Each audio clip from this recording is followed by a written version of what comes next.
I honestly didn't think Aider had much of a chance. I kept hearing people compare it to Cursor, and my first thought was, yeah, no way. Then I used it for an actual project instead of watching demos. That changed things. The first surprise, Aider doesn't really try to impress you. There's no flashy interface, no polished dashboard. You open your terminal and that's basically it. At first I hated that. I even closed it once because I thought, there's no way this is what everyone is talking about. A few hours later, I opened it again. This time I stuck with it. I connected it to one of my projects and started asking it to fix bugs I've been putting off. Nothing crazy, just real work. And honestly, it was faster than I expected. Not because it wrote better code than Cursor, because it stayed focused. It wasn't trying to do 10 different things at once.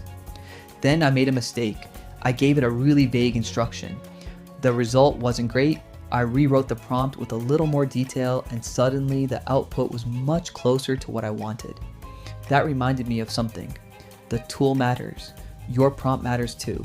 Probably more than people want to admit. Now, if you're comparing it with Cursor, they're honestly very different experiences. Cursor feels like a modern AI coding editor. Everything is built around making the IDE smarter. Aider feels more like working alongside an assistant that happens to live in your terminal. Neither approach is wrong. It just depends on how you like to work. Would I recommend Aider to someone who's brand new to coding? Probably not. Cursor is easier to get comfortable with. But if you already spend half your day in the terminal, Aider starts making a lot more sense. As for paying, Cursor's subscription is easy to justify if coding is your full-time job. Aider gives you more flexibility, especially if you already have access to your own AI models. So, is Aider better than Cursor?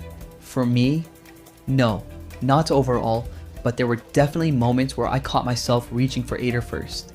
And I honestly wasn't expecting to say that when I started testing it. Thanks for watching. Catch you in the next one.